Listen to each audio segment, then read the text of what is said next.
back rent, with half of those in fear of eviction.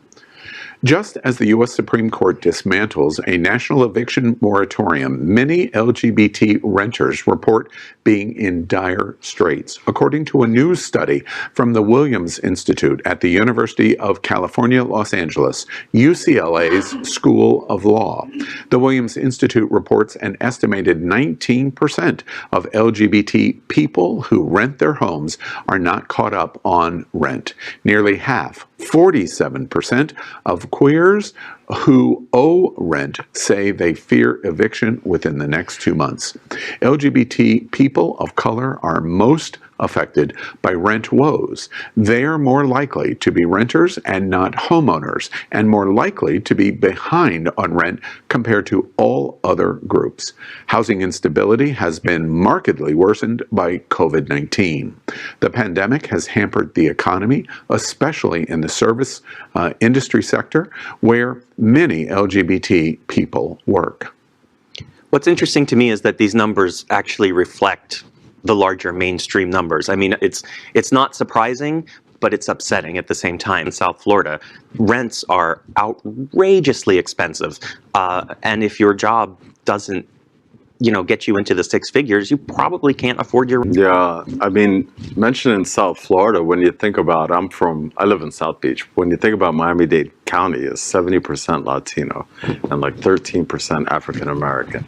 So that we're talking about 83% of the people, right? When you said it affects disproportionately people of color, that's a lot of people, right? Who are not only jobless, but scared about being homeless. And it's hard to get yourself back out of that hole when you're like in fear every day. Am I going to have a home, And this is just another epidemic on top of the pandemic. It's just another reason to be living in fear. I mean, it's a terrifying time. It's the illustration of bubbling to the surface what was always existing there. Housing insecurity has always been sitting there for the LGBTQ community because so many in LGBT work in service-related industries, which are lower wage industries. So that directly affects you in terms of housing insecurity problems. The really important thing, I think, in the Williams Institute's new study is a very significant number, half of all of the people that are reporting housing insecurity in our community fear eviction in the next 2 months. So over the course of September and October, as we roll to November 1st in that rent payment due, we are going to see dramatic and significant effects on our community. And that means we must find solutions that work. We can't sweep this under the table. We can't just report it here at Queer News Tonight and say, okay, we've done it, we've reported it. We have to figure out solutions, starting in our own community to support our community, and then reaching out with nonprofit organizations and governmental organizations to try to help find a way to solve this problem, or at least at the minimum, provide emergency stopgap for November 1st. Yeah, the government has the money, by the way. There's a lot of COVID money that hasn't been spent, a lot of renter money that was never spent.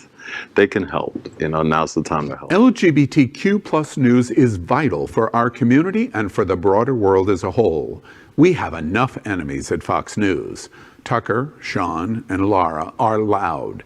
We need passionate allies. Happening Out Television Network, Queer News Tonight, and It's Happening Out are literally out of the closet and into the headlines. Our community needs your support.